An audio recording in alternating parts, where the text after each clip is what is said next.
TVI செய்தி டொரண்டோவிலிருந்து VN Mathiyazhagan. வணக்கம்.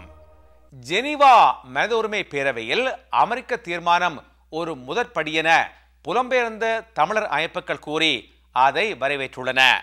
மனித உரிமை பேரவையின் 19வது அமர்வில் கூட்டாக செயற்பட்டு வருகின்ற பிரிட்டிஷ் தமிழர் பேரவை, கனடிய தமிழர் பேரவை, பிரிட்டிஷ் தமிழ் இளைஞர் அமைப்பு, அமெரிக்க தமிழ் அரசியல் நடவடிக்கை கவுன்சில் ஆகிய தமிழர் அமைப்புகளே தீர்மானத்தை நம்பிக்கையுடன் எதிர்நோக்கியுள்ளன.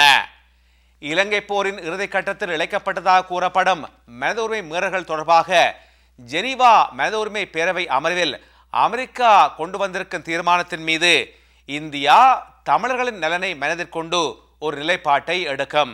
இவ்வாறு இந்திய பிரதமர் அலுவலக துணை அமைச்சர் வி நாராயணசாமி தெரிவித்தார். அமைச்சர் GK வாசனும் தானும் பாதுகாப்பு ஆலோசகர் சிவசங்கர் மேனனை சந்தித்து தீர்மானம் வாக்கெடுப்புக்கு வரும்போது தமிழ்நாட்டின் உணர்வுகளை மனதில் கொண்டு இந்தியா இலங்கைக்கு எதிராக வாக்களிக்க வேண்டும் என வலியுறுத்தியதாக நாராயணசாமி தெரிவித்தார்.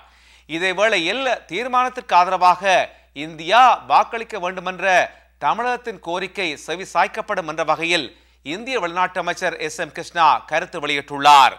மாநிலங்களின் உரிமைகளுக்கும் அதன் கோரிக்கைகளுக்கும் மத்திய அரசு அதிக மதிப்பளிக்கும் என்றும் அவர் சொன்னார். Well, we certainly will take into account the overall relationship between India and Sri Lanka, and then take the sentiments that are prevalent in our country, and then ultimately we will take a call on that. ஈரானிய அணுவாலைகள் மீது Israel குண்டு தாக்குதல் நடத்தும் என எதிர்பார்க்கவில்லை என பிரான்சுக்கான ஈரானிய தூதுவர் அலி அஹானி தெரிவித்துள்ளார். ஈரான் அதன் யூரேனிய செறிவாக்கல் குறித்து எத்தகைய பேச்சுவார்த்தையும் நடத்த மாட்டாது. ஈரானின் அணுசக்தி நிகழ்ச்சி திட்டம் முழுக்க முழுக்க சமாதான நோக்கங்களை கொண்டதாகும் என அவர் ராய்ட்டர்ஸ் செய்தி ஸ்தாபனத்திடம் தெரிவித்தார்.